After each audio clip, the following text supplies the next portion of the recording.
Egunon, queridos patitos, vamos a entrar una vez más en la autonomía vasca, el Estatuto de Autonomía, siglo XX, porque evidentemente no se pudo hacer ningún estatuto viable en el siglo XIX y en el siglo XXI todavía no hemos podido actualizar el estatuto actualmente vigente de 1979.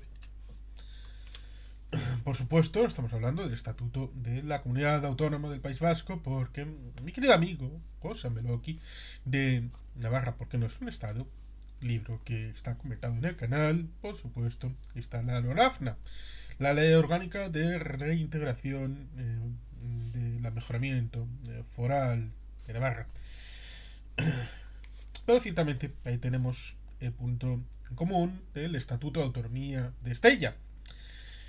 El texto, que sería aprobado por la Sociedad de Estudios Vascos el día 31 de mayo de 1939, que está en el libro blanco del gobierno vasco, que se publica en la editorial Entrega París en 1956, de la página 7 a la 15 inclusive.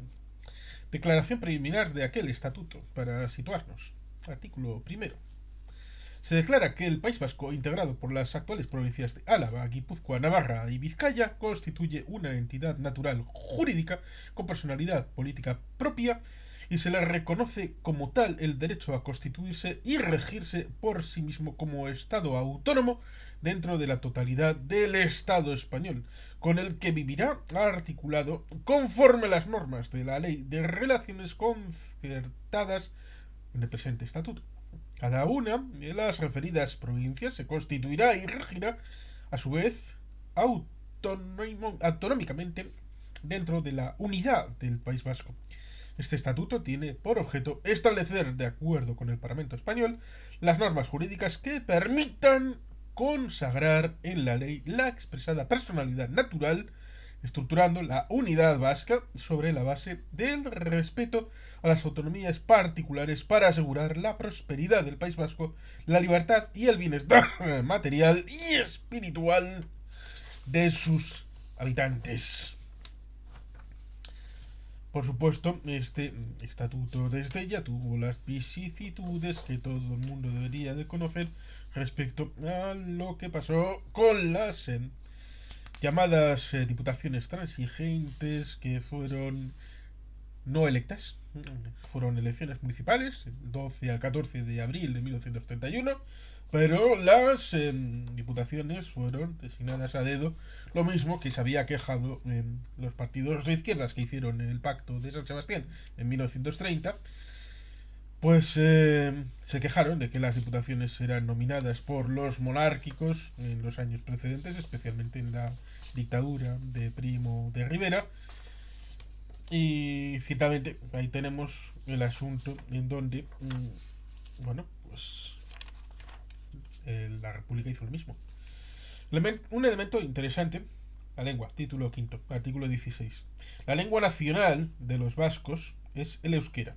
Ella será reconocida como oficial en iguales condiciones que el castellano. Artículo 17. En las escuelas de los territorios euskaldunes del País Vasco se utilizará para la enseñanza los dos idiomas, observándose al efecto las reglas que fije la diputación en que se halle enclavado el territorio de que se trate.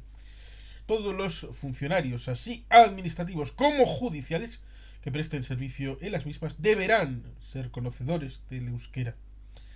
Las expresadas diputaciones demarcarán los territorios que deben merecer a estos efectos la calificación de euskaldunes. Representación del Estado español, título 6, artículo 18. La representación del Estado español corresponderá, dentro de todo el territorio vasco, al presidente del Consejo General, en quien el gobierno español delegará el ejercicio de las facultades que él mismo correspondan en dicho territorio, en materia de orden público, publicación y aplicación de las leyes generales de la República Española y de los decretos de su gobierno en aquellas funciones y materias que éste ejerza en territorio vasco.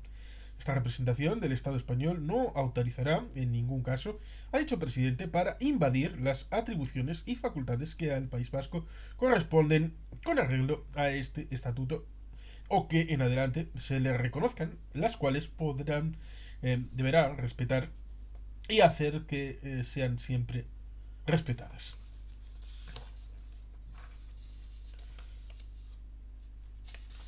Es, por lo tanto, un texto en donde la situación en 1932-33 llevará el texto de Jimeno Jurío de Navarra nunca dijo no, el tema de la segregación de Navarra para constituir una realidad uniprovincial. No, porque no pelearon por ningún estatuto. La alternativa al estatuto vasco-navarro era el no estatuto.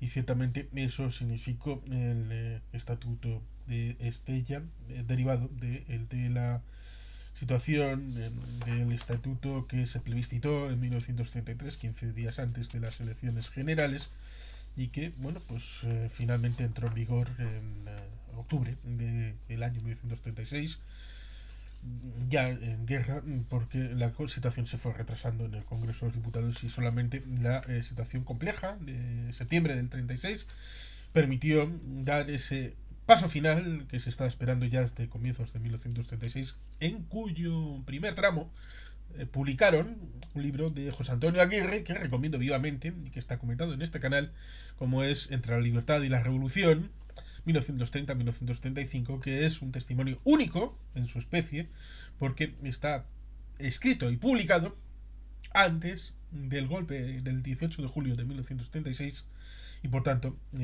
sin verse inferido por todas las consecuencias derivadas de ese punto, cuyo fracaso derivó en la Guerra Civil Española de 1936-1939.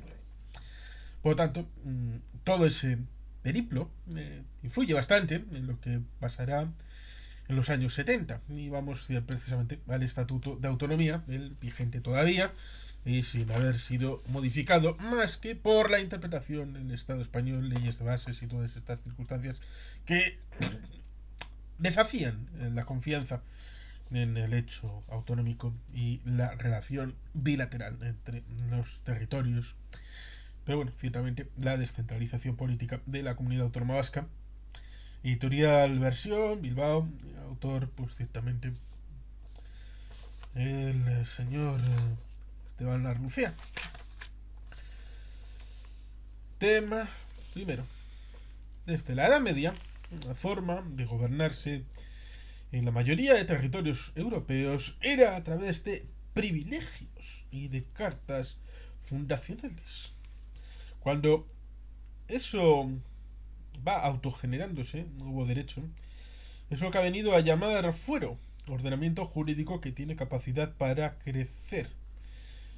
Orgánicamente dispone de una institución capaz de emanar normas. Todo fuero es un ordenamiento vivo, circunscrito a una colectividad y puede convivir con otros ordenamientos. Mm, Esto, evidentemente, cuando se refiere a privilegio, se refiere a privilegis, es decir, ley privativa, y no se refiere a que alguien tenga más que otros, sino que alguien tiene algo distinto a los demás. Y por lo tanto, es una concepción muy distinta de lo que se ha venido entendiendo posteriormente como privilegio, eh, especialmente con el advenimiento de populismos, de privilegio de casta, pero todo eso ya estaba en la Asamblea Francesa, cuando en el libro La alternativa a Garat nos expone que hubo un momento en el tránsito de la Revolución Francesa en donde los aristócratas renunciaron a sus llamados privilegios y como estaba todo metido en el mismo saco, presuntamente los territorios franceses también quisieron renunciar para igualarse. Es cuando hubo ese choque con la foralidad del País Vasco francés. Eso sí, se quiere señalar que era una circunstancia, por lo tanto, generalizada en toda Europa. Dentro de las provincias vascas, como en algunas partes, el fuero tenía doble carácter. Existían fueros civiles y unos fueros políticos. Los primeros han perdurado en todas las épocas. El fuero político viene integrado por el conjunto de órganos que van a administrar una colectividad territorial. Los regímenes forales, pues tendríamos las casas de juntas, en Avellaneda, Guernica, en el Duranguesado. El convenio de Vergara es importante para la historia y la memoria el día 31 de agosto de 1839. Un convenio en el que, bueno, pues se dan una serie de circunstancias como está aquí establecida. Tenemos aquí el documento del convenio y podemos encontrarlo en el Archivo General de Navarra, Boletín Oficial de Pamplona, número 67 de 5 de septiembre de 1839, celebrado entre el capitán general de los ejércitos nacionales, don Baldomero Espartero, y el teniente general don Rafael Maroto, donde había un interés en cumplimiento de oferta, comprometerse formalmente a proponer las Cortes la concesión o mantenimiento de los fueros. Ese es el artículo primero del convenio. Luego tenemos la ley del 25 de octubre de 1839 por la que se confirman los fueros de las provincias vascongadas y de Navarra. Localización, colección de las leyes, decretos y declaraciones de las Cortes y de los reales decretos, órdenes, resoluciones y reglamentos generales en Imprenta Nacional 1840, en donde se pone exactamente lo siguiente. Artículo primero. Se confirman los fueros de las provincias vascongadas y de Navarra sin perjuicio de la unidad constitucional de la monarquía. Artículo segundo. El gobierno, tan pronto como la oportunidad lo permita y oyendo ante las provincias vascongadas y Navarra, propondrá a las Cortes la modificación indispensable que en los mencionados fueros reclame el interés de las mismas, conciliando con el general de la nación y de la constitución de la monarquía, resolviendo, entre tanto, provisionalmente y en la forma y sentido expresados las dudas y dificultades que puedan ofrecerse, dando de ello cuenta a las Cortes. Una ley de destrucción de la foralidad, por mucho que fuera tan solo el primer paso. Tenemos la ley paccionada 1841, localizada en el documento de 1842, referido a la colección de leyes, decretos y declaraciones de las Cortes y de los reales decretos, órdenes, resoluciones y reglamentos generales en el tomo 20-7, páginas 532 a 536, en donde se establece que doña Isabel II, por la gracia de Dios y por la Constitución de la monarquía española, reina de las Españas, en plural, y en su real nombre, don Baldomero. Bueno, si es que, habiendo vivido un servidor en la casa posterior al palacio donde vivió el señor Espartero, en Logroño, en la calle Laurel, es decir, concretamente la residencia de un servidor fue calle Albornoz, número 5, por Claudio Sánchez Albornoz, tan amigo de los vascos, el muchacho. Pues ciertamente esa familiaridad de años, pues, como diría aquel dasco. Y por tanto, Baldomero, Bartolomé, ¿qué más da? Señor Espartero, duque de la Victoria y de Morella, regente del reino, a todos los que presente vieren y entendieren, sabed que las Cortes han decretado y nos sancionamos lo siguiente. El mandato puramente militar estará en Navarra como las demás provincias de la monarquía a cargo de la autoridad superior nombrada por el gobierno y con las mismas atribuciones de los comandantes generales de las demás provincias, sin que nunca puedan tomar el título de virrey ni las atribuciones que estos han ejercido. Y así pues va diciendo una serie de cosas para la transformación de un reino, como era el reino de Navarra, en una simple y mera provincia del reino. Y así es como se establece la destrucción de la foralidad tal y como se conocía hasta ese mismo momento. Luego tenemos ciertamente el decreto del 29 de octubre de 1841 sobre la reorganización de la administración de las provincias vascongadas.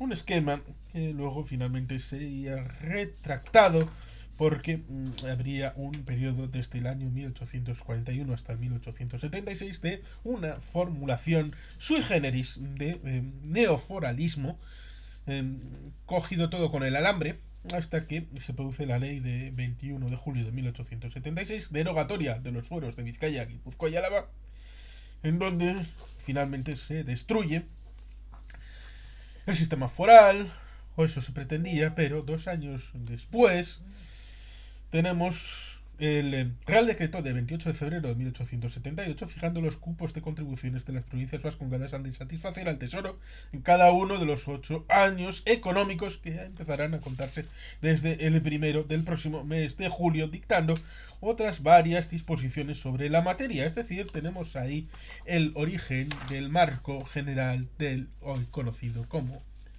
sistema de concierto económico y de cupo. Es decir, cuando termina la guerra civil, la tercera guerra carlista, segunda para los vascos, porque la segunda formalmente fue en el Maestrazgo, en Cataluña, tenemos esa situación en la que durante 10 años a los ganadores se le da una exención de impuestos como premio a la victoria entre el año 1876 hasta el año 1886. Pero se da en esa circunstancia de que siendo un país ocupado militarmente por 40.000 soldados españoles, no tenían ningún tipo de información sobre el catastro, ni la aportación de impuestos, ni la hacienda, nada de los contribuyentes vascongados. Y por tanto, finalmente, consienten en un sistema que ha sido modificado en el año anterior, en el Acuerdo Tejada-Baldosera, en 1877, y que junto con la ley paccionada de 1841 hará un sistema provisional de 8 años para acoplar esa situación transitoria aparentemente hasta el año 1886, en cuyo caso, gracias a la reina María Victoria, creo que era, María Cristina, tiene un busto muy bonito en San Sebastián y apoyó la renovación del concierto. Y ahí ya empieza a cambiar de ser un concierto con minúscula a ser un concierto con mayúscula.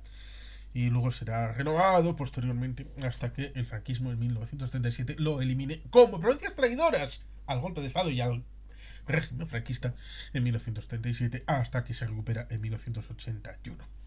Por tanto, ciertamente ahí tenemos un asunto interesante porque permite establecer un hilo de continuidad foral aún en los tiempos más oscuros como raíz de autogobierno para los vascos. Y ahí tenemos evidentemente el caso de los decretos de Nueva Planta como parte de la memoria histórica, un caso especial que sería el asunto del País Vasco. En cambio, industrialización y urbanización, foros tradicionales, la tendencia aparente a la desaparición, núcleos de población cada vez más importantes, el sistema foral tradicional será contestado desde sus reaccionarios y desde el sector poblacional que une su subsistencia a la subsistencia del nuevo sistema productivo. Los industriales vinculan el éxito de su beneficio a la paulatina realización de nuevos mercados sin trabas, donde cobre protagonismo la seguridad jurídica, como si no hubiera seguridad jurídica en la foralidad, que implica uniformidad.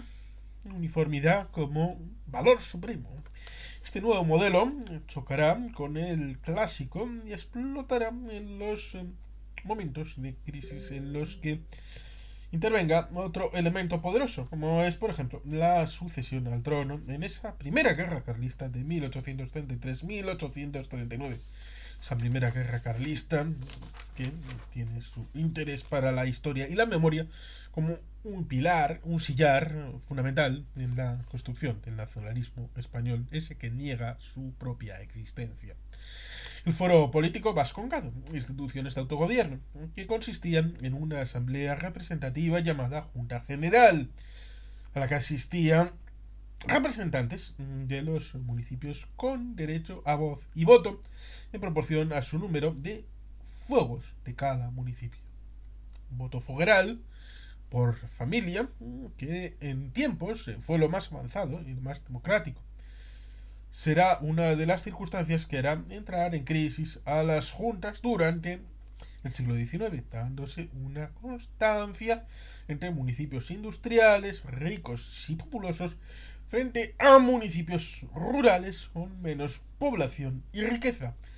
Autorganización en base a las juntas generales y a la diputación general. Este sistema consistía, lo hace, con los órganos de las coronas a las que las provincias vascongadas han estado unidas.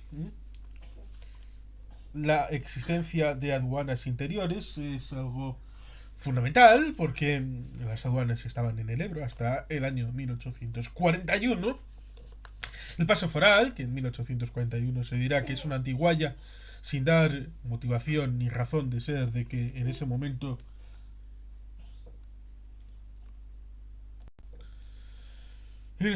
ya sean antiguos y en 1821 no. Por lo tanto es una eliminación del derecho sobre carta también en Navarra.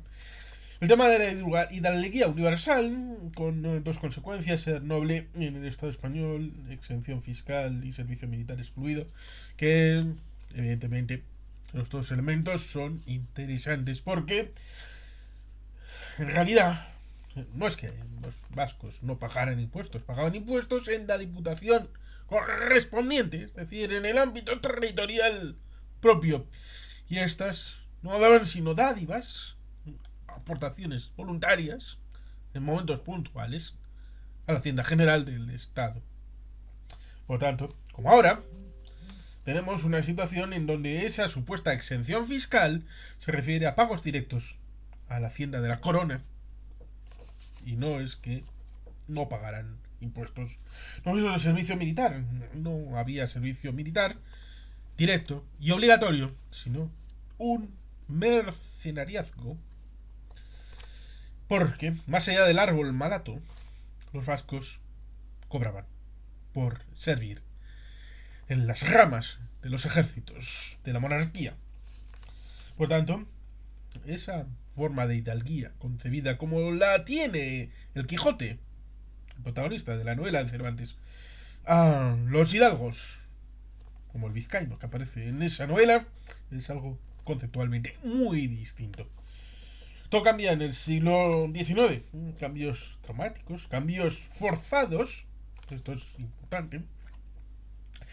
La Constitución de Bayona de 1808, por Napoleón, que supuestamente abole los regímenes especiales, pero olvida este esquema, señalar un hecho interesante, como es que Juanjo Yandiola, como representante del señor de Vizcaya, puso en esa Constitución de Bayona un punto en donde se reconocía que tenía validez la foralidad del señor de Vizcaya. Por lo tanto, esa abolición de los regímenes especiales salvaguardaba en cierta manera la foralidad del señorío de Vizcaya.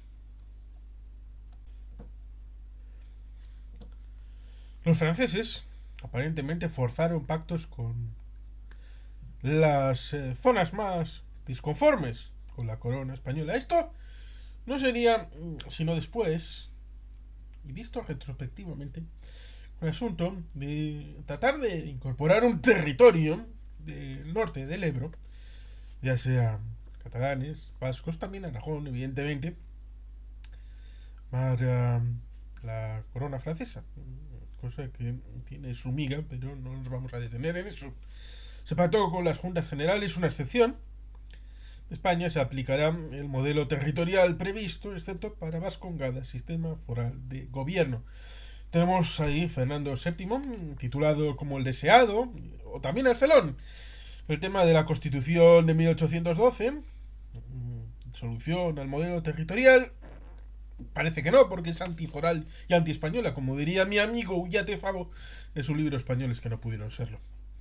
Javier de Burgos, 1833, la división en provincias en 1833 con el premio de lograr un ministerio para Javier de Burgos. La primera guerra carlista en 1833-1839, fin de la guerra, convenio de Vergara, el 1 de septiembre de 1839. La curiosidad, en 1939, un siglo después, será el inicio de la Segunda Guerra Mundial. El siglo XIX, inestabilidad social y económica de grandes cambios. En 1841, negación de Navarra como reino tras un infructuoso intento de alzamiento o sublevación. Cosa que es interesante investigar, pero no es el momento en esta revisión un poco superficial de todas estas circunstancias. Diputaciones forales serán transformadas en el siglo XIX a diputaciones provinciales. Carlos del Castillo será sorprendentemente asesinado en Vascongadas, es decir, en el 1897, en el balneario de Mondragón, por Angiolillo, un anarquista italiano.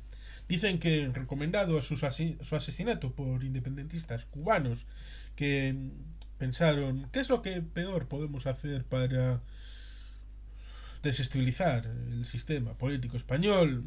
Pues cuando les vino Angiolillo a solicitar concurso de ideas para a ver a quién podía matar, le sugirieron a Angiolillo que podía matar a Canos del Castillo, que sería lo mejor para su causa independentista cubana, como se vio al año siguiente de que el cerebro orgánico de la transición de 1874 de la Primera República a la restauración monárquica era el propio Cánovas del Castillo, y en la guerra hispano-norteamericana de 1898 se verá claro que faltaba la luz y España iba como un barco pirata, de ausencia de tipo de luz en cubierta.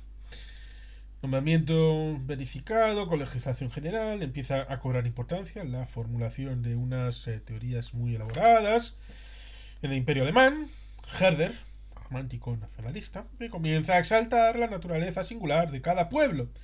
Es lo que se llamará nacionalismo. Inicialmente, el nacionalismo o corrientes de la exaltación de la propia tierra.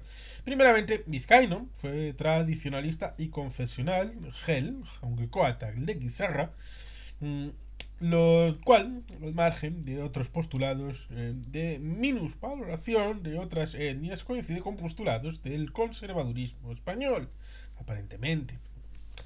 La necesidad de cualquier industrial de paz social y económica hace que haya una notable tendencia por parte del industrial vasco a coincidir con postulados representados por las tendencias conservadoras españolas. Esto se tradujo en la práctica en la coexistencia de las provincias vascongadas de las dos principales tendencias. Una corriente socialista alimentada con los constantes flujos de mano de obra y una corriente moderadamente conservadora vasco-española integrada por los empresarios y liberales vascos amantes del nuevo fuero, es decir, del concierto económico, y de ideológicamente también partidarios de una unión española confesional y conservadora.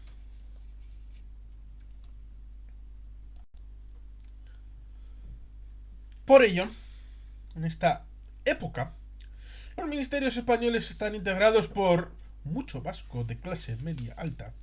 Por ello, cuando Primo de Rivera accede al poder en 1923, ¿no? Pues cuando la derecha no tan moderada accede al poder tras un golpe de Estado, bueno, pues tras haber dictado una ley la cual se sancionaría a todo aquel que intentase por una u otra vía disgregar el Estado español, los tres presidentes de las diputaciones vascas son recibidos en audiencia para hablar del concierto y les animo a cada uno a hacer un proyecto de autogobierno y consensuarán de los tres uno y se presentaron Vizcaya y Guipúzcoa, elaboraron cada uno y se lo consensuaron. Araba no presentó nada y desavenencias con Guipúzcoa hicieron que no se lograra acuerdo y las diputaciones pidieron más un proyecto de descentralización económica más que política. El 14 de abril de 1971 tendremos la Segunda República Española tras elecciones municipales frente a una derecha radicalizada. Vence a la coalición de partidos de izquierda, la CEDA de Rux, última 1876, frente a una derecha, por lo tanto, Niceto Alcalá Zamora, presidente. Constitución 1971, que sería confesional, lo cual dará problemas muy graves a la Segunda República, todo ese asunto de la aconfesionalidad y el tema de la religión. y crea un nuevo tipo de Estado, república integral que permitía la convivencia de todo tipo de partes, federal, unitario e integral 1931. Trata de resolver el problema catalán y el emergente problema vasco. El 14 de abril de 1931, con el advenimiento formal de la Segunda República, el PNV puso en marcha el movimiento municipalista por la autonomía. Recordemos que las municipalidades eran los que habían recibido el mandato electoral democrático del 12 al 14 de abril de ese mismo año. Y por tanto era la institución en ese momento más democrática que existía en el Estado español. Y por tanto está basado en la circunstancia de que el ayuntamiento, el municipio, era el elector para los representantes en juntas generales y por tanto era el punto, el puntal oportuno para abrir el tema de la autonomía en el País Vasco. Movimiento que contó con el apoyo del resto de las derechas vascas y que acabó en poquísimo tiempo por extenderse en la mayoría de los 4 territorios y de sus ayuntamientos. Contó con la ausencia de las 4 capitales y de los municipios más industrializados, los más ricos y populosos, en manos de partidos republicanos socialistas, que optaron por dejar cualquier posible iniciativa autonómica en manos de las comisiones gestoras de las respectivas diputaciones provinciales, controladas por republicanos socialistas y ANV. ¿Por qué? Porque fueron designadas por el nuevo gobierno de la naciente república, a dedo. No hubo elecciones directas ni indirectas y se sirvieron del método previo de la monarquía de designar a dedo desde el gobierno central de Madrid a los representantes de las diputaciones. Y como el nuevo gobierno era de esas izquierdas nacientes, en ese gobierno de 1931 al 33, las izquierdas cooptaron las diputaciones provinciales.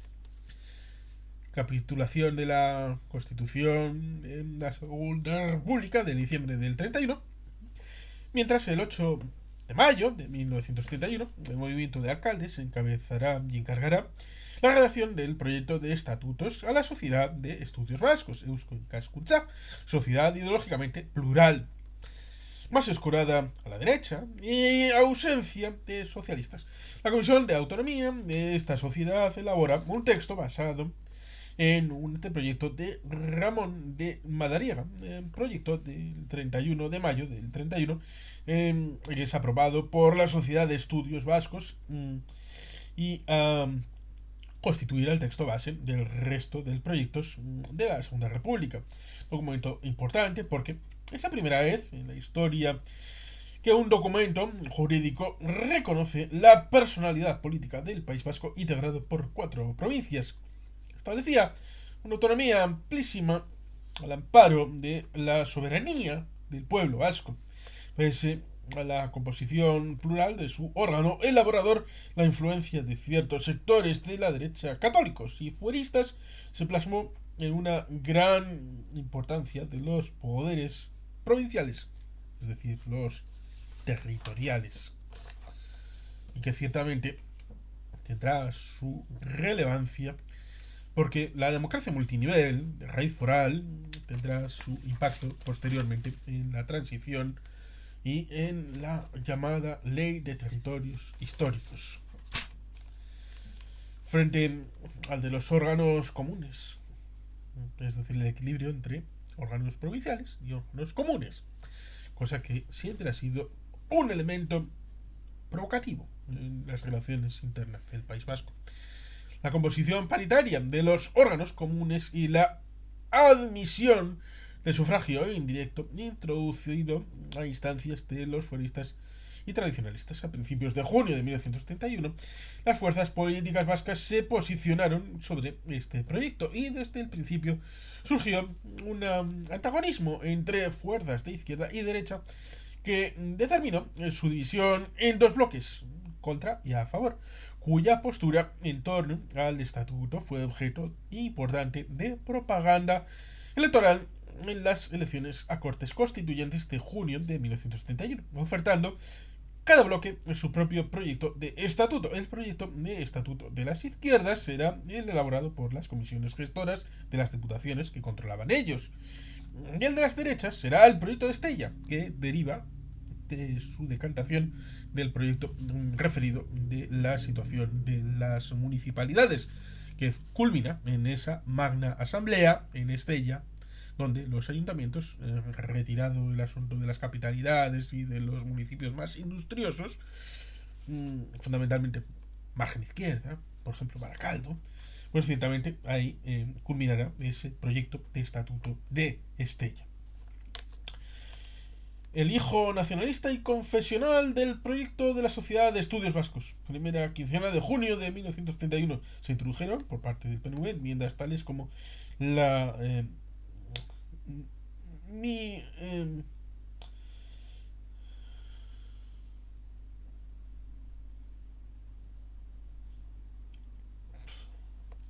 el tema de migrantes a los ah, eh,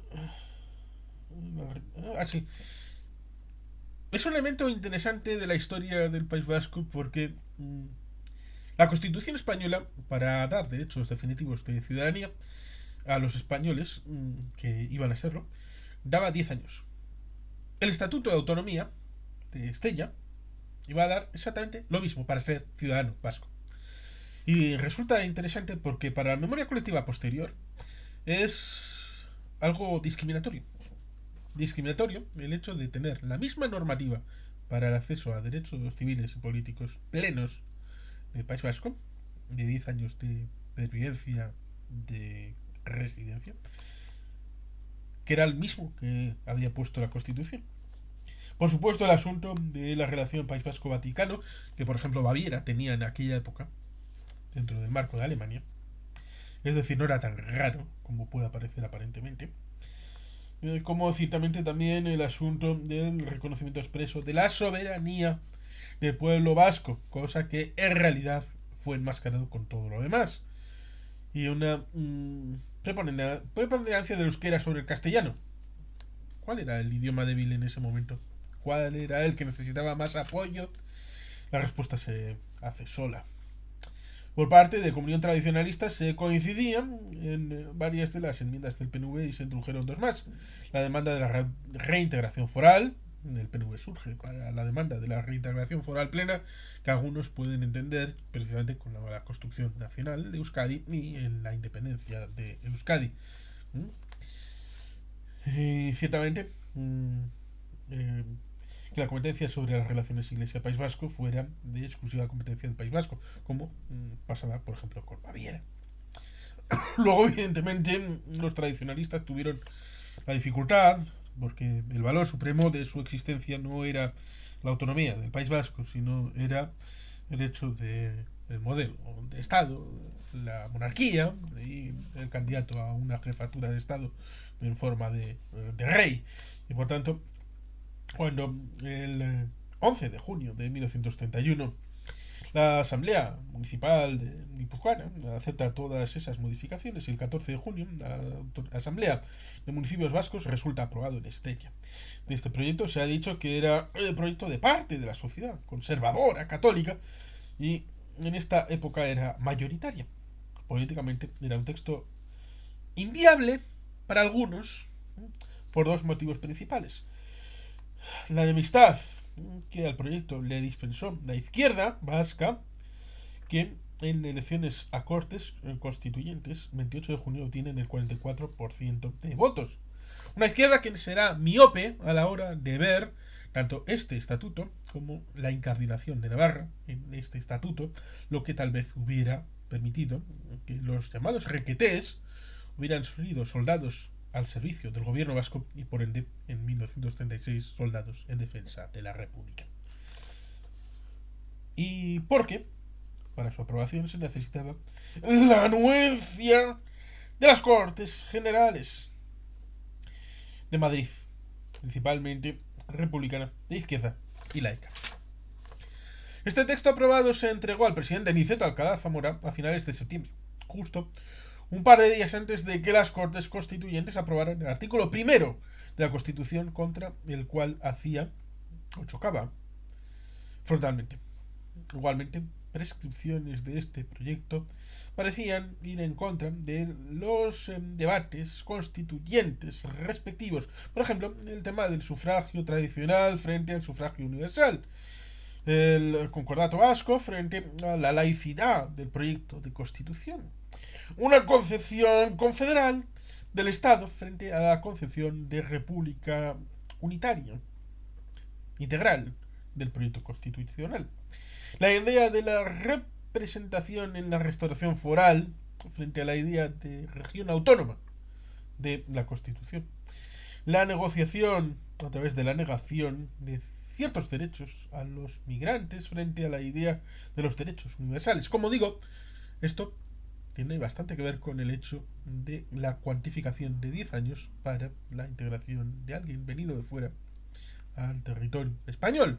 Es decir, el mismo mecanismo fue incorporado al estatuto, el que venía en la Constitución posteriormente, pero se interpretó como la negación de ciertos derechos a los inmigrantes frente a la idea de los derechos universales. Durante un periodo de 3 meses, este proyecto estatutario quedó paralizado y se decidió esperar a que se aprobara de manera definitiva la Constitución, que sería el 9 de diciembre. Parece que gusta aprobar constituciones en diciembre, ¿verdad? El 6 de diciembre, el 8 de diciembre es la Inmaculada Concepción, patrona del ejército, creo recordar, el ejército español, y también de Eusko Gastedi. Y el 9 de diciembre, el 31, la Constitución española, de la República. Y comenzar el proceso autonómico conforme a las directrices constitucionales. De esta manera, en diciembre del 31 se pone en marcha un nuevo proceso autonómico siguiendo los cauces constitucionales al respecto y un decreto de desarrollo de la Constitución sobre esta materia redactado por Indalecio Prieto. Este procedimiento dejaba la iniciativa en mano de las izquierdas, pero exigía también el apoyo no solo de las diputaciones, sino también de las derechas, porque necesitaba la aprobación de la mayoría de los municipios. A principios del 1972, una comisión formada por 10 miembros, comisión gestora de las diputaciones, 4 republicanos, 3 socialistas, 1 del PNV, un independiente y un católico fuerista, redactarían el estatuto de las gestoras, que fue aprobado por la mayoría de ayuntamientos vizcaínos, alaveses, guipuzcoanos, y Navarra se negó contra lo que a sus representantes llevaban comisionado, es decir, traicionaron el voto de los ayuntamientos y además hubo incomprensión por parte de la izquierda para votar este estatuto también. Esta decepción de Navarra, es decir, ausencia, es decir, lo que Jimeno Jurio dijo en su libro Navarra nunca dijo no, pues acabó por rechazar finalmente el proyecto y obligó a elaborar un nuevo texto, el segundo estatuto de las gestoras en 1933, que este sí sería aprobado por la mayoría de los municipios en la asamblea de Vitoria de agosto de 1933, Vizcaya, Guipúzcoa y Álava, siendo ratificado por referéndum el 5 de noviembre de 1933, donde las vascas votarían por primera vez 15 días antes de las elecciones generales. En diciembre del 33, ese proyecto de estatuto fue presentado a las nuevas cortes elegidas en noviembre de ese 1933, mayoritariamente de centro-derecha, Partido Radical de Lerroux y la CEDA de Gil Robles. Cortes menos proclives a la autonomía que las anteriores. A lo largo de los 2 años de vida de estas cortes, el llamado Bienio Negro, no aprobaron el estatuto y siempre que se discutía sobre el tema en cortes se sacaba a colación la llamada cuestión alavesa, es decir, ese momento en el que hubo más abstención que votos a favor, con lo cual se decía que aparentemente esa abstención era un voto negativo, más allá de que había habido un voto negativo inferior al voto positivo, lo cual redundará en la conceptualización que uno puede tener en la participación vasca en el referéndum de la Constitución de 1978 o también en el referéndum sobre el Estatuto Gallego de 1980. Y por tanto, ciertamente, según y cómo, uno puede tener una interpretación u otra. El intento de los carlistas y de la derecha españolista, por ejemplo el señor Oriol, diputado por Álava, de retirar Álava del estatuto, dada su escasa participación, tampoco tanto, cerca de participación del 50%, eh, en el referéndum de noviembre del 33, contando voto negativo, abstención y demás. Así se paralizaba el estatuto de las Cortes. Ante esta barrera, el PNV, como máximo impulsor de la solución autonómica, buscó su aproximación a las izquierdas republicanas. Y en febrero de 1936, las elecciones compitieron coalición derechista, Comunión Tradicionalista, la CEDA, Renovación Española, por un lado, la coalición derechista, por otro lado el centrista PNV y el Frente Popular por otro lado, donde estaba ANV, el PSOE, Izquierda Republicana, el PCE. Ganaría el Frente Popular, pero Euskadi quedaría por delante en un tribote de las 4 territorios, contando los 4, porque si no, no vale. Eh, el PNV obtendría 9 diputados, las izquierdas 8 y las derechas 7. Por lo tanto, habría un triunfo del PNV en 1936 y el PNV apoyó la investidura de Azaña. En abril de 1936, de las Cortes Generales se crea la Comisión de Estatutos. Aguirre será el secretario. Y se resolvió la cuestión alavesa, dando por válido el referéndum de 1933. Se estableció que la discusión del Estatuto Vasco tenía que ser breve, un texto parecido al Estatuto Catalán del 32, cuando el texto iba a pasar al Pleno de la única Cámara de la República, pues estalló la Guerra Civil. Y bueno, pues más madera es la guerra. El estatuto se puso en marcha ya el 1 de octubre, con Aguirre jurando su cargo de Lehendakari en Guernica el día 7 de octubre de 1936.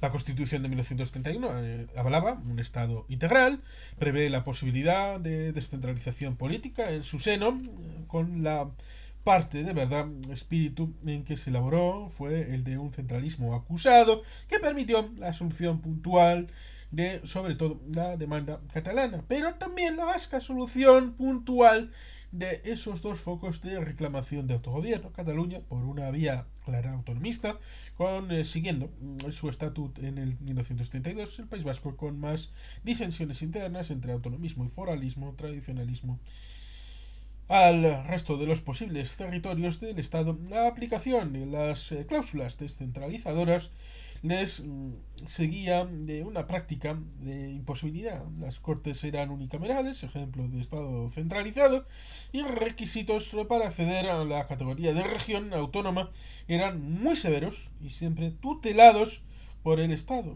al cual finalmente aprobará en sus cortes la ley correspondiente de Estatuto de Autonomía sin ninguna previsión que la hiciera diferente a cualquier otra ley. Se preveía que una región autónoma volviera al sistema común deshacerse o disolverse.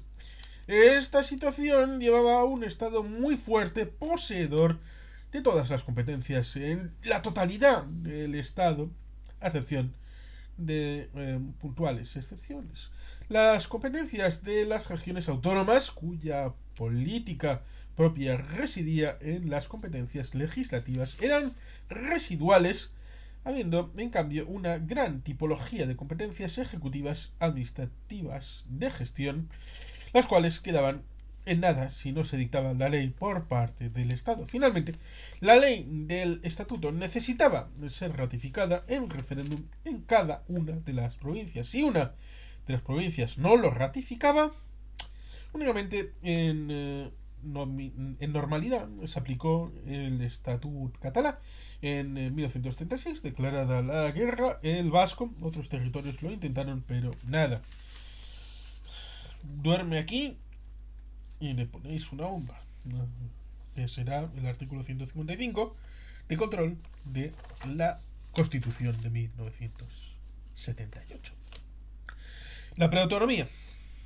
Regímenes provisionales después de la larga noche de franquismo de autonomía. la Generalitat, Tarradellas, acuerdos entre Suárez y Tarradellas. El Consejo General Vasco, que presidirá inicialmente Ramón Rubial y no Julia Guerra, luego vendrá Carlos Garaikoetxea a ser el presidente de ese Consejo General Vasco. Evidentemente tenemos el hilo de la tradición del gobierno vasco de Aguirre entre 1936 y 1960. Luego la Izaola entre 1960 y 1980 con la entrega simbólica en diciembre de 1979 en ese acto multitudinario en San Mamés del traspaso entre el Lendakari de Izaola y el futuro Lendakari Carlos Garaikoetxea. Por supuesto, ahí tenemos la búsqueda del estatuto, el camino hacia el nuevo estatuto de autonomía, el estatuto conocido como de Guernica. Políticamente, vasco es empadronado sin necesidad de verificarse ningún requisito temporal. El empadronamiento otorga dos vecindades: administrativa, efectos administrativos y políticos, y el tema civil, conjunto de potestades que en su esfera personal y patrimonial puede realizar un sujeto. Si requieren, junto al dato administrativo de un empadronamiento en transcurso de un determinado plazo temporal, la persona que quiera variar su vecindad civil, de los dos tipos hay eh, foral y común. Vecindad civil necesitará empadronarse en un municipio en el que rija la otra vecindad civil y tiene dos alternativas: 10 años, que se hace automáticamente el cambio y años sin empadronamiento, o 2 años si los pide expresamente, adelantando el plazo legal de 10 años. Es decir, aquí también tenemos el residuo de los 10 años de la época de la Segunda República, manifestándolo así, ciertamente, ante el encargado del registro civil municipal.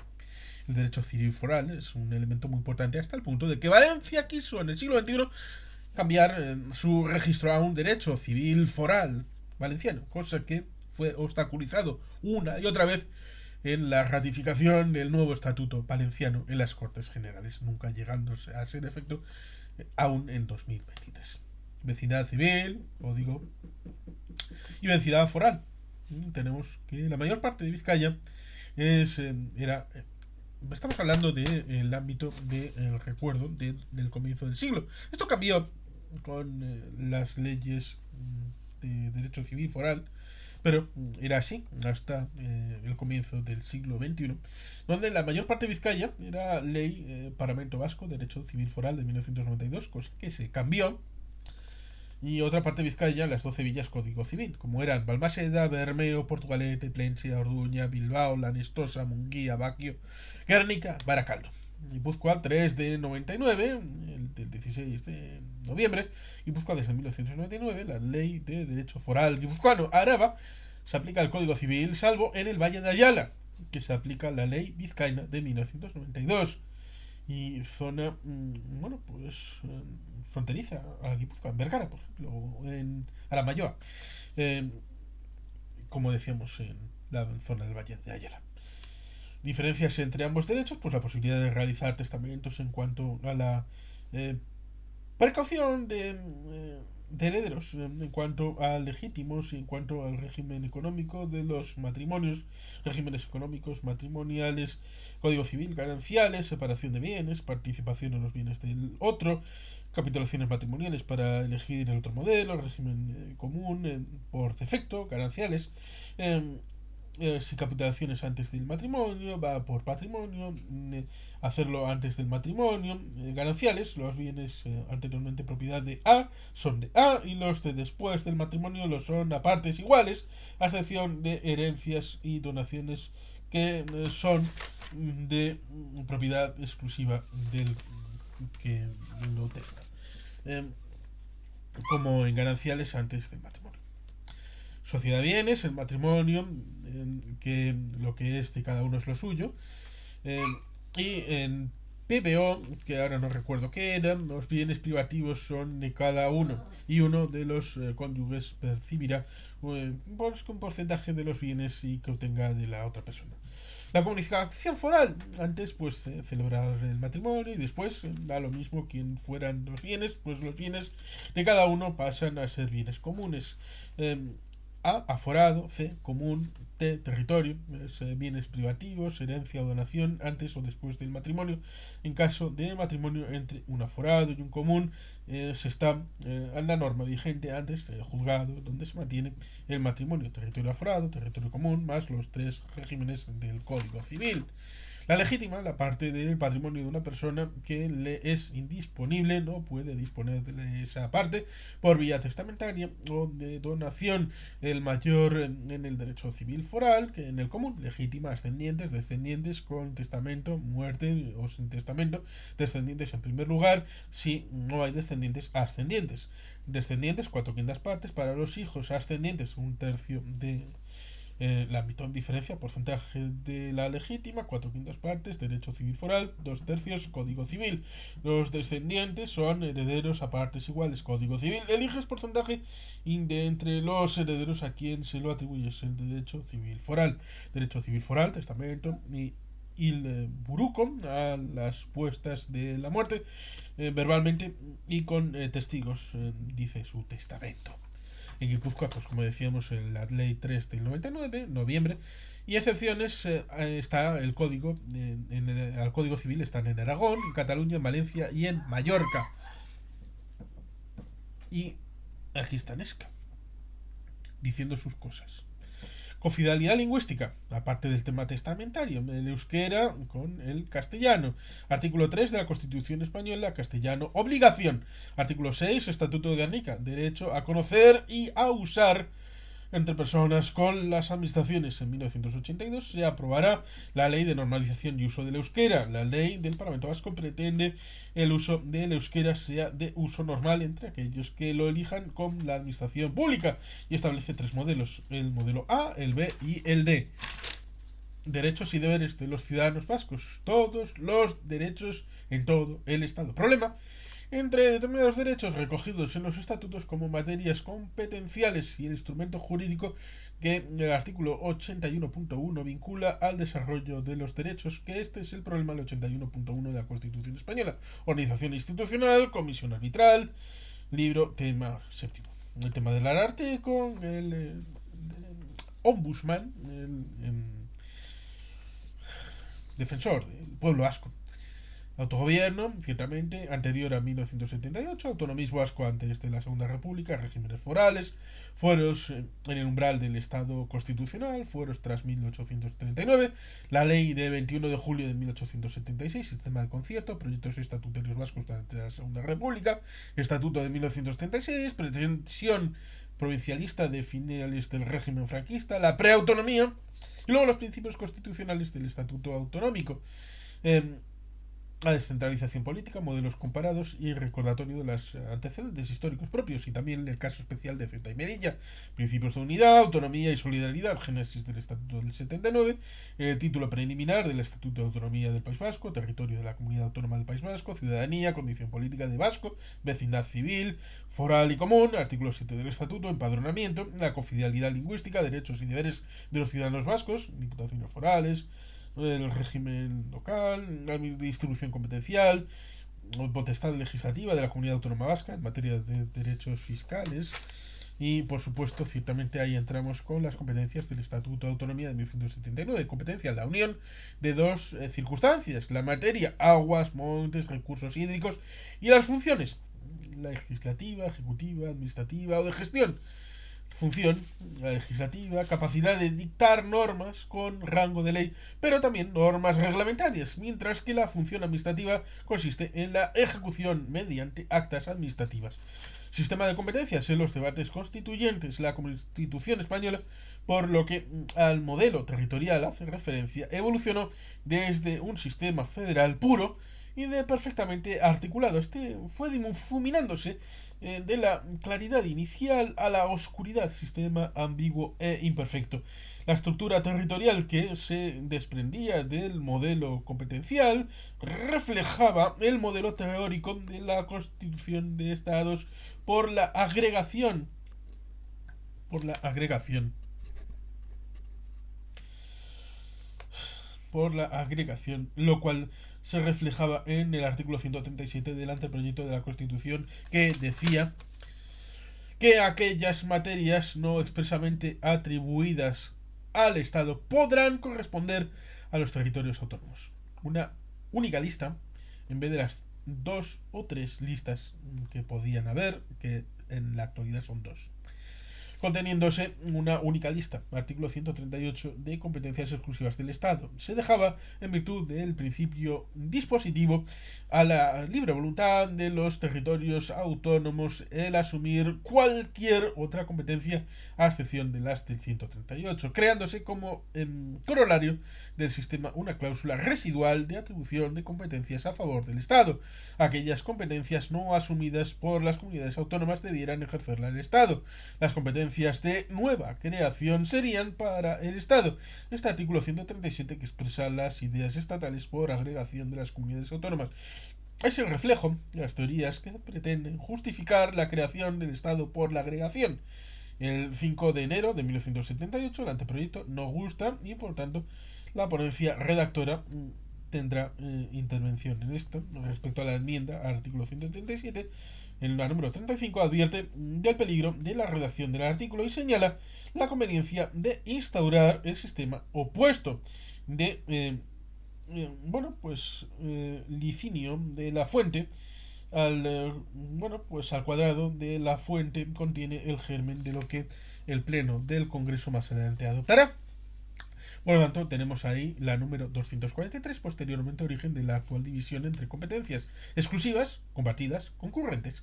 El informe que realiza la ponencia mantiene la lista única y esta redacción se mantiene en su espíritu hasta que el Pleno del Congreso introduce el actual listado en base a competencias que podrán asumir las comunidades autónomas recogidas en el artículo 141 y competencias exclusivas del Estado en el 143. El texto aprobado en el Congreso y que no reconocerá modificaciones sustanciales en el Senado tiene las siguientes características, como será ciertamente el hecho de que una complicación extrema con un abuso de cláusulas sin perjuicio, expresiones ambiguas y textos cuya delimitación se difería a negociaciones posteriores. Texto técnicamente deficiente, deplorable. El artículo establecía las competencias del Estado era el menos malo redactado, porque al final la cláusula residual de atribución de competencias hacía que ante la duda todos se atribuían al Estado, lo cual reforzó con la cláusula copiada del derecho alemán, como era ciertamente el tema del artículo 155. Tenemos que el principio de prevalencia y el principio de supletoriedad, cláusulas sobre todo la primera, que responden al sistema alemán de federalismo de ejecución, que en nada tenía que ver con la chapuza que se estaba debatiendo en España. En el federalismo de ejecución, el Estado federal decide, mientras que en los Estados federados ejecutan, con algunos pequeños criterios que corrigen esa situación. En el Estado español se estaba haciendo una delimitación competencial en base a criterios de concurrencia, técnicamente con tres niveles de concurrencia articulados en base a las expresiones bases, legislación básica y normativa básica. Por otra parte, el artículo que contemplaba las competencias de las comunidades autónomas era derecho dispositivo, podrán asumir.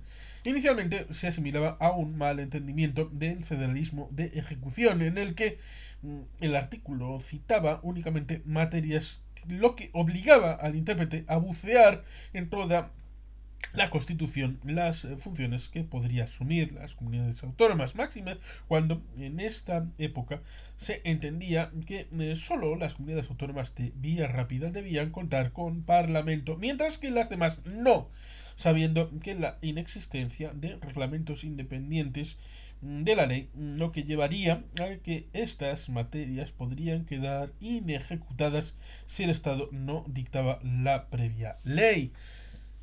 Casualismo de las listas. Listas pormenorizadas pero no cerradas, sistema que generará, lo ha hecho, 17 particularismos jurídicos que se han solventado a través de otra chapuza como han sido los llamados pactos autonómicos de 1992 y anteriormente de 1981. En lugar de interpretar la Constitución, el que debe hacerlo, el Tribunal Constitucional, es decir, pactos entre los dos principales partidos políticos, la UCD y el Partido Socialista en 1981 y entre el Partido Popular y el Partido Socialista en 1992. 3 veces modificación de la Constitución española.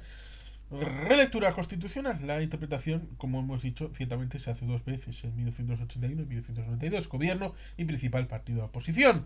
En 81, tras Euskadi, Cataluña y Galicia, para ser comunidad autónoma no se va a poder elegir.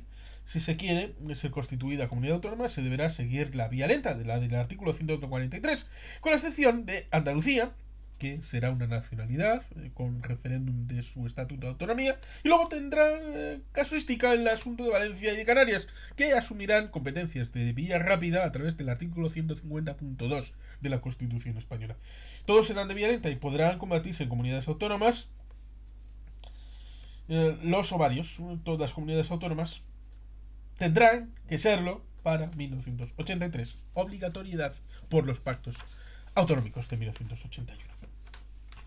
Entre los partidos políticos, UCD y Partido Socialista, todas tendrán que tener parlamento. Interpretación de estos partidos, y no es constitucional. En cuanto a las competencias, las materias sobre las que recaen muchas veces no están previamente delimitadas, dando lugar a los múltiples conflictos cuando dos materias solapadas pertenecen a dos sujetos diferentes, Estado y comunidad autónoma. En el Senado no se introdujo ninguna modificación y se aprobó tal cual. El texto definitivo, los artículos 148 y 149, posiblemente son los artículos más polémicos de toda la Constitución, porque estos artículos no solo encierran el listado de competencias a asumir, contienen a su vez las cláusulas de cierre del sistema. A estas hay que tener miedo, como son, pues de menos a más polémico, la cláusula residual de atribución de competencias hacia el Estado, el principio de prevalencia, el principio de superioridad, el sistema de competencias concurrentes, es decir, aquellos que el Estado y la comunidad autónoma emplean el mismo instrumento jurídico para regular la materia. Estado, la ley de bases, y la comunidad autónoma, la ley de desarrollo. El sistema de competencia pues está desmontado en base a las dos listas que para las comunidades autónomas son cerradas, pero para el Estado no, y que en caso de conflicto permanente la sustanciación de la procedimentación ante el Tribunal Constitucional, pero en diferente posición jurídica, el Estado siempre por encima de las comunidades autónomas, el Estado a través del artículo 161.2, mientras que las comunidades autónomas no pueden usar esa vía, que es la suspensión automática del elemento desde las autonomías, no es posible. Igualmente, el sistema ha permitido diversos grados de competencia de cara al Estado debido precisamente a que unas comunidades autónomas asuman unas competencias y otras en otra comunidad autónoma, y el Estado estaba en la obligación de garantizar la prestación del servicio derivado de la competencia en las comunidades autónomas donde no se hubiera asumido esas competencias. Esto se sustanciará en los acuerdos finales del año 92, que harán que en el año 2001-2002 todas las comunidades autónomas obligatoriamente tengan que tener contribución de competencia de sanidad y educación. Y en 2010 justicia será obligada, cosa que Murcia se revelará y dirá que no. Esta situación ha llevado a que para saber quién es el competente de algo en un territorio se tenga que acudir al llamado bloque de constitucionalidad, conjunto de normas integrado por lo siguiente: Constitución, estatutos, leyes orgánicas de transferencia de competencias y reales decretos de traspaso de servicios, lo que supone integrar los contenidos competenciales de todo lo anterior. Hay otra serie de materias previstas en el régimen de concurrencia, 149.1.13 cuando habla de bases, 149.1.13 16, cuando habla de bases, el punto 17, cuando habla de legislatura básica, y cuando habla en el punto 18 de bases. El Tribunal Constitucional ha dicho que lo básico sobre una materia es el mínimo común denominador sobre esa materia que tiene que estar vigente en todo el territorio del Estado. Las comunidades autónomas que tengan competencias concurrentes en estas materias podrán desarrollar estas bases a través de una ley de desarrollo. Las materias concurrentes que generan dos tipos de problemas, temporal y funcional. Hay una relación entre la normativa estatal y la del desarrollo de las comunidades autónomas. La del Estado será previa en el tiempo. Los primeros años de la Constitución, la inactividad estatal en el dictado de leyes básicas ocasionará que las comunidades autónomas no pudieran desarrollar lo básico, pues esto no se había dictado. Y para resolver este problema, el Tribunal Constitucional elaboró el concepto material de bases, lo básico de una materia, lo básico de una materia si no está previamente definido por el Estado, pueden las comunidades autónomas deducirlo del ordenamiento jurídico vigente sobre la materia. El Tribunal Constitucional argumentaba que esperaba a que el Estado dictara lo básico sobre las materias concurrentes, implicaría paralizar a las comunidades autónomas en esas materias. Posteriormente, conforme fue pasando el tiempo y el Estado fue dictando leyes básicas, el Tribunal Constitucional vino a variar su concepto de teoría material de bases por las bases en el sentido formal, señalándose que en lo básico se necesitaba una doble situación. Primero, que realmente fuera él mismo sobre esa materia. Y segundo, que el Estado expresamente calificara a la ley como básica. Ese nuevo giro se dio a finales de los años 80, principios de los años 90. Segundo, funcional, ese mínimo común denominador sobre una materia. ¿Cómo debe aparecer en el mundo del derecho? Bueno, había tres posibilidades: mediante ley, reglamento o acto administrativo. Los problemas funcionales hacen referencia a cómo debe aparecer formalmente expresada esas bases, mínimo común denominador. Las fuentes del derecho, tipos de normas en cuyo seno se pueden recoger bases sobre una materia, serán la ley o reglamento. Por definición, una ley de base, una norma jurídica abstracta y general. Por definición, un reglamento es una norma jurídica concreta y de desarrollo. El ámbito del MCD será ley. Lo básico se expresa mediante ley. Pretender recoger lo básico en un reglamento supondría desnaturalizar algo. O el reglamento, que dejaría de ser concreto, o desnaturalizar lo básico, que dejaría de ser lo mínimo a lo máximo.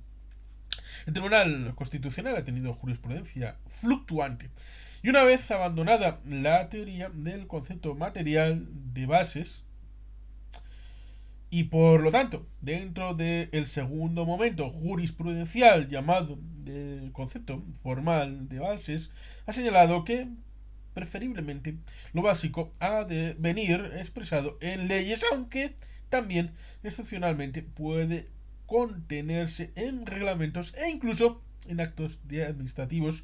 Este planteamiento del Tribunal Constitucional genera dos grandes problemas irresueltos hasta el momento, decimos en 2003. Primero, afecta a la relación jerárquica norma estándar estatal norma autonómica. Segundo, el sistema de fuentes del derecho. Tenemos ahí que primero, reglamento del Estado que señala lo básico sobre la materia será una norma superior en rango de facto a las leyes de desarrollo de lo básico de una comunidad autónoma y quiebra el principio de jerarquía normativa. El reglamento estatal condicionará la ley de desarrollo autonómica de facto, pero también jurídicamente. Las fuentes del hecho, tratados constitutivos de la Unión Europea y la Constitución Europea, constituciones nacionales, normas con rango de ley, normas reglamentarias. El problema que crea el derecho básico del Estado español es, en este esquema, es doble. Por un lado, lo que respecta a la jerarquía del mismo, reglamentos básicos de hecho y de derecho, se convierten en superiores jerárquicos de las leyes autonómicas de desarrollo, llegándose a la situación de que la ley autonómica de desarrollo llegaría a ser inconstitucional en la medida en que vulnera las bases establecidas en un reglamento básico.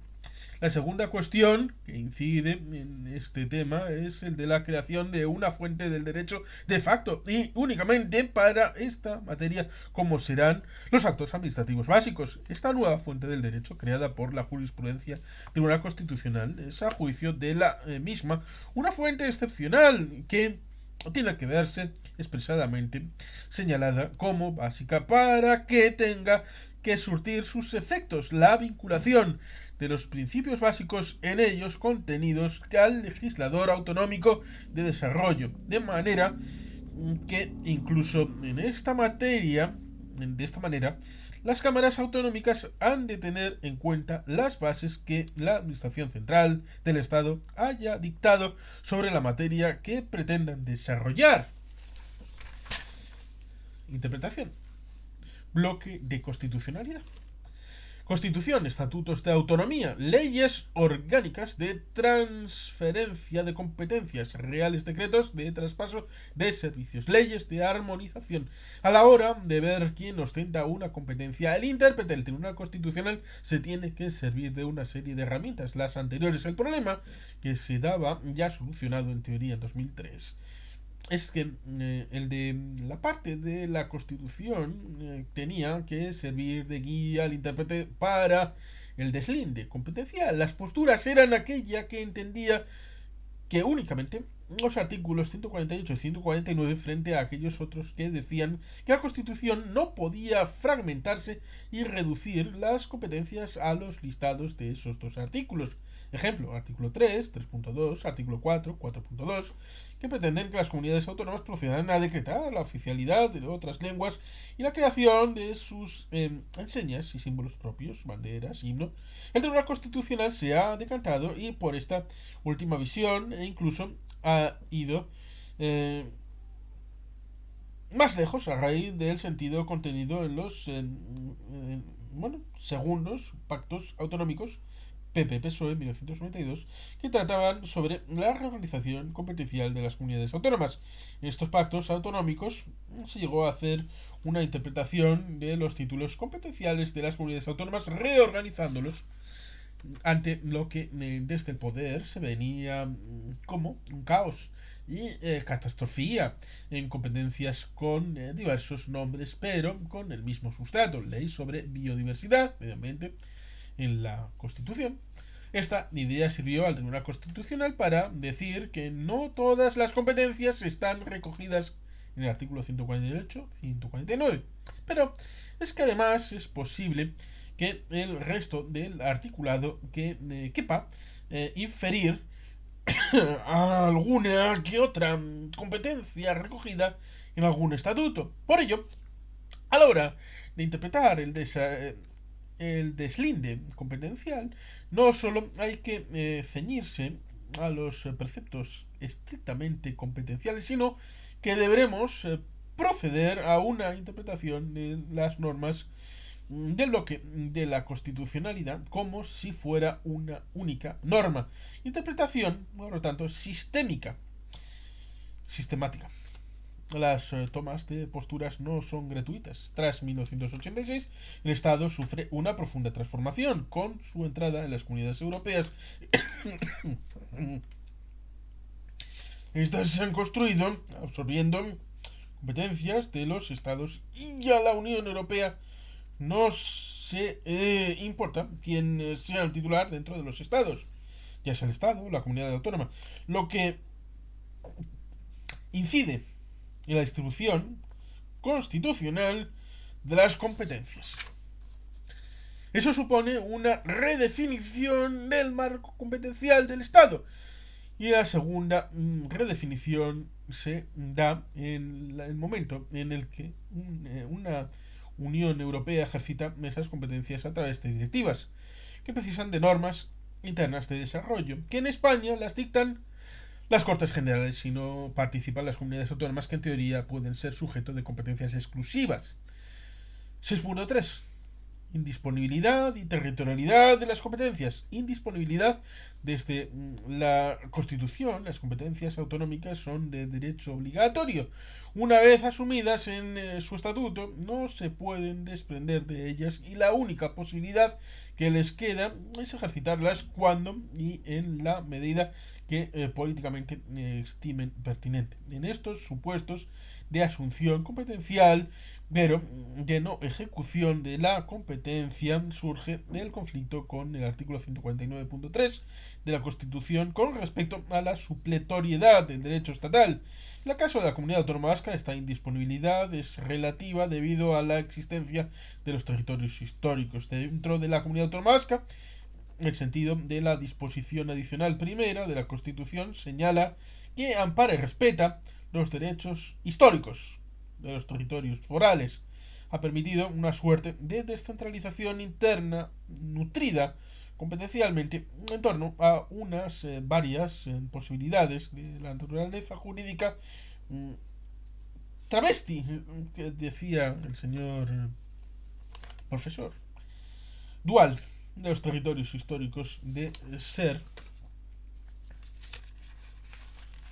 provincias, pero también administraciones territoriales constitucionalmente diversas a las provinciales. Hacen que les sean de aplicación las siguientes normas: la ley de bases de régimen local, municipios y provincias.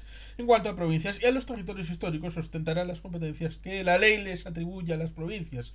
En cuanto a territorios forales, les seguirá la aplicación de lo siguiente: el artículo 37 del Estatuto de la Comunidad Autónoma Vasca, 5 competencias, más cláusula abierta de competencias que le pudieran ser transferidas desde las instituciones comunes. Y, por supuesto, ahí está la ley de 1983, la ley de territorios históricos, que en esa ley es donde se contemplan las competencias de los territorios históricos y contiene dos partes: las competencias de los territorios históricos y la regulación del concierto económico en la relación tributaria y hacienda foral, hacienda general del País Vasco. Por supuesto, ahí tenemos un asunto interesante del profesor Arrucea, que dio el asunto de la comunidad autónoma, donde tenemos el régimen parlamentario, sistema de gobierno, administración de justicia en el País Vasco, Ararteko, comisión arbitral, sistema competencial, el borrador de anteproyecto, el texto definitivo, indisponibilidad y territorialidad de competencia, cláusula de atribución residual, tipología, modificación de competencias asumidas, financiación autonómica, tenemos la LOFCA y el concierto, y evidentemente tenemos la posibilidad de reforma, como fue el llamado Plan Ibarretxe. La cláusula residual de atribución de competencias, la cláusula de supletoriedad y la cláusula de prevalencia, el 149.3, la competencia sobre la materia que no se haya recogido por los estatutos correspondientes del Estado, único elemento distorsionante que pervivió del anteproyecto, que por su redacción tendría que haber previsto la situación contraria. El anteproyecto señala una lista cerrada de competencias estatales, dejando todo lo demás a la libre asunción competencial de las comunidades autónomas, siguiendo este esquema propio de la creación. El Estado, por agregación, lo lógico era no prever una cláusula residual estatal. No obstante, se introdujo como elemento distorsionante del sistema y únicamente explicable dentro de la filosofía de elementos de control que subyace a la constitución de un Estado centralizado que para muchos sectores políticos de la época ven en las comunidades autónomas elementos de desmembramiento de la unidad territorial del reino. Le Royaume unique de los dos elementos artificiales obligados a coexistir: la lista de competencias a favor del Estado y la cláusula residual de competencias a favor del Estado. La primera se desfigurará hasta una evolución irreconocible, doble lista, mientras que la segunda permanecerá inalterada, pasando a concebirse en el texto definitivo como una cláusula de cierre del sistema que se justificaba como apoyatura al principio dispositivo en la asunción de competencias por parte de las comunidades autónomas. Esta previsión es una previsión que la doctrina la entiende unida al artículo 150.2 y se señala que el contenido material de las leyes orgánicas del artículo 150.2 tienen un terreno abonado en estas materias que el Estado debe asumir porque algunas o todas las comunidades no las han asumido para ser objeto de transferencia o delegación. Principio de prevalencia, recogido en el 149.3. Las normas del Estado, cuyas normas prevalecerán en caso de conflicto sobre las de las comunidades autónomas en todo lo que no esté atribuido a la exclusiva competencia de estas. Se trata de una regla política de resolución de conflictos. Ante cualquier conflicto de normas, habrá de acudir al Tribunal Constitucional. La doctrina ha entendido